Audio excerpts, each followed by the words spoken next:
नवरात्रि के तीसरे दिन मां चंद्रघंटा की उपासना की जाती है। वह देवी जो शौर्य और करुणा दोनों की प्रतिमूर्ति हैं। उनका स्वर्णिम आभा, उनके 10 दिव्य भुजाएं और मस्तक पर सुशोभित अर्धचंद्राकार घंटा, इन्हीं से मां चंद्रघंटा की अनोखी छवि बनती है। परंतु इस दिव्य स्वरूप के पीछे छिपी है प्रेम, रूपांतरण और संरक्षण की गाथा। बहुत समय पहले पर्वतराज हिमवान की पुत्री पार्वती ने निश्चय किया कि वे भगवान शिव को ही अपने पति के रूप में वरण करेंगी। उनके हृदय को जीतने के लिए पार्वती ने हजारों वर्षों तक कठोर तप किया। बिना अन्न, बिना जल, केवल ध्यान में लीन होकर वे तपस्या करती रहीं। आखिरकार उनकी अटूट भक्ति से प्रसन्न होकर भगवान शिव ने विवाह का वचन दिया। देवताओं और ऋषियों ने इस दिव्य विवाह की तैयारियां शुरू कर दी। किंतु जब भगवान शिव हिमवान के महल पहुंचे तो वे अपने तपस्वी रूप में प्रकट हुए।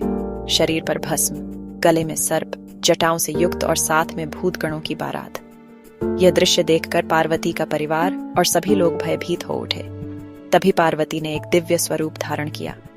वे मां चंद्रघंटा के रूप में प्रकट हुईं, स्वर्णिम आभा से दमकती, 10 भुजाओं में अस्त्र शस्त्र और कमल धारण किए, सिंह पर आरूढ़ और मस्तक पर अर्धचंद्राकार घंटा बजता हुआ। यह रूप दिव्य सौंदर्य और अपार शक्ति दोनों का प्रतीक था। शिव के विरक्त स्वरूप और उनके इस राजसी रूप ने संतुलन स्थापित किया। परंतु मां चंद्रघंटा की कथा यहीं समाप्त नहीं होती। विवाह के कुछ समय बाद ही असुरों ने देवताओं को चुनौती दी।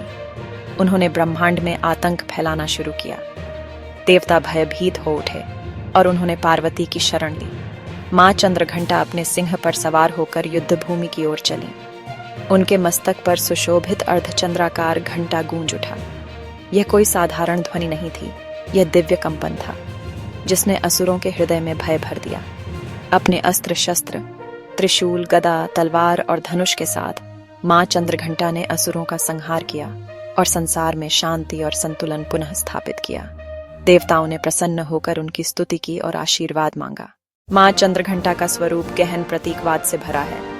मस्तक का अर्धचंद्राकार घंटा अनंत काल और दिव्य ध्वनि का प्रतीक है, जिसकी ध्वनि से नकारात्मकता नष्ट होती है और चेतना जागृत होती है। उनका सिंह वीरता और निडरता का प्रतीक है। उनकी 10 भुजाएं बताती हैं कि वे सदा अपने भक्तों की रक्षा के लिए तत्पर रहती हैं।